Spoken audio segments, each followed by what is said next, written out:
मित्रों, मैं इस वीडियो के थ्रू किसी ऑर्गेनाइजेशन में अनुशासन किस तरह मेंटेन किया जाता है और अनुशासन में न रहने वालों के खिलाफ किस तरह एक्शन होते हैं, इस पर आप लोगों से चर्चा करना चाहता हूँ। सबसे पहले मैं अपना इंट्रोडक्शन देता हूँ। मैं TN पांडे BSNL से रिटायर्ड अकाउंट्स ऑफिसर हूँ। इनिशियली मैं PNT डिपार्टमेंट में अपॉइंट हुआ था। 23 साल की सर्विस लगभग पोस्टल डिपार्टमेंट में रही, फिर टेलीकॉम में और फाइनली BSNL में। अनुशासन किसी भी ऑर्गेनाइजेशन के लिए रीढ़ होती है, क्योंकि मैन, मनी और मटेरियल से ही कोई ऑर्गेनाइजेशन चलता है और मैन की महत्ता सबसे अधिक है।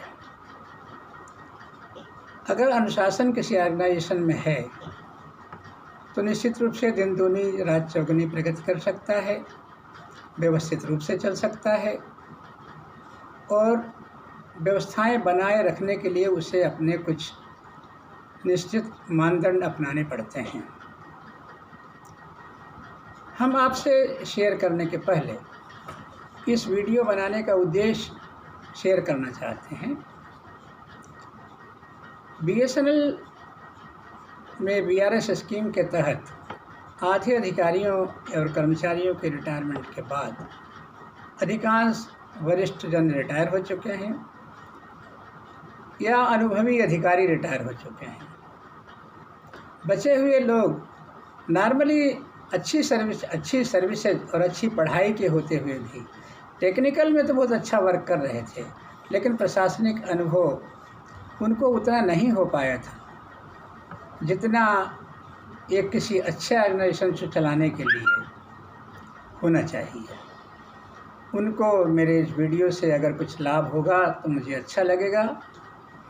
अलग अलग ऑर्गेनाइजेशंस और ट्रेनिंग सेंटर्स मुझको समय समय पे इस विषय पर बुलाते रहे हैं और मैं अपने एक्सपीरियंस शेयर करता रहा हूँ, लेकिन लंबे समय से इन विषयों में भी कमी आई है, क्योंकि जब से भर्तियां नहीं हो रही हैं तब से ट्रेनिंग्स नहीं हो रही हैं।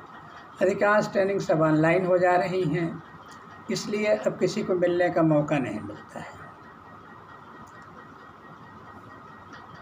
सबसे पहले मैं इस विषय पर यह बताना चाहूँगा कि ब्रिटिश इंडिया में 1919 के पहले कर्मचारियों के विषय में किस तरह उन पर एक्शन लिया जा सकता है अगर वो ठीक वर्क न कर रहे हों, इसका कोई निश्चित मापदंड या कायदा नहीं था। गवर्नमेंट ऑफ इंडिया एक्ट 1919 के तहत central civil services classification control and appeal rules 1920 बनाया गया, जिसमें पहली बार सेट प्रावधान किए गए किसी सरकारी कर्मचारी के खिलाफ एक्शन किस तरह लिया जाएगा अगर उसने निर्धारित कंडक्ट रूल्स का पालन नहीं किया। फिर उसी को गवर्नमेंट ऑफ इंडिया एक्ट 1935 के तहत कुछ संशोधन के साथ लागू किया गया, जिसमें रीजनेबल अपॉर्चुनिटी का उल्लेख आया कि उसको इंक्वायरी के पहले रीजनेबल अपॉर्चुनिटी दी जाए, और लगभग वही प्रावधान हमारे संविधान में भी आए जब भारत स्वतंत्र हुआ।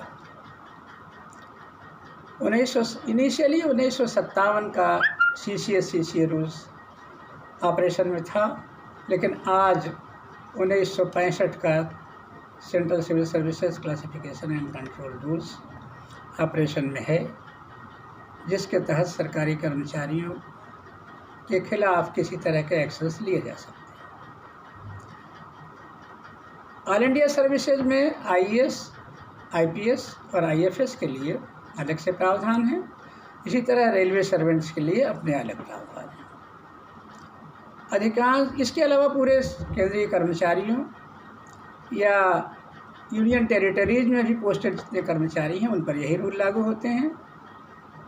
PSUs ने अधिकांश ने अपने अलग से CDA रूल्स बना रखे हैं, लेकिन बहुत ने यही रूल्स अडॉप्ट कर रखे हैं जो सेंट्रल गवर्नमेंट में लागू हैं। सेंट्रल गवर्नमेंट वाले रूल्स कॉन्स्टिट्यूशन की धारा 311 के तहत रीजनेबल अपॉर्चुनिटी के प्रावधान देते हैं। रीजनेबल अपॉर्चुनिटी में सबसे बड़ा प्रावधान यह है कि व्यक्ति को भी सुना जाए, सामने वाले